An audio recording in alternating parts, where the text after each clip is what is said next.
hei piro pui ina kan kal le dona hei ma lo om hlau mai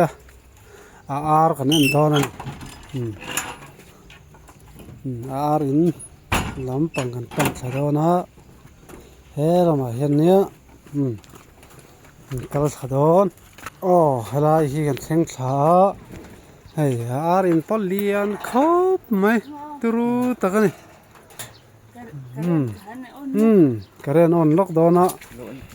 helai vel ta kan lo en thin dona ni hei hei helai hi nga le khop ma hei po heu ke zi eng san tak niang mo hei ke zili ke zinga chho chen tling chho dei dona hei hei pei chu ke ziruk chu tling nge yang hei ti hian helai hian ful treu maya helai po hian rainbow lom le a hei ho hi an sial khop mai helma po hi rainbow a du tan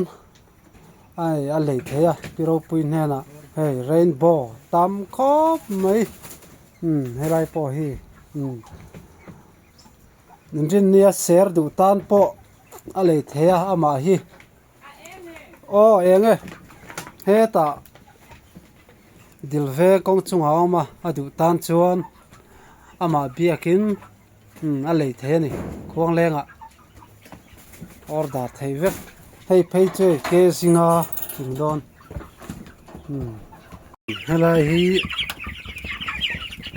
anote ani hei tam khop mai hei helai hi helai poi la om treu mai ti hian a dot in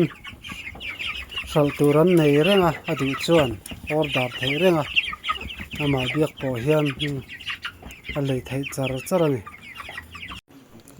hei ar turu khop mai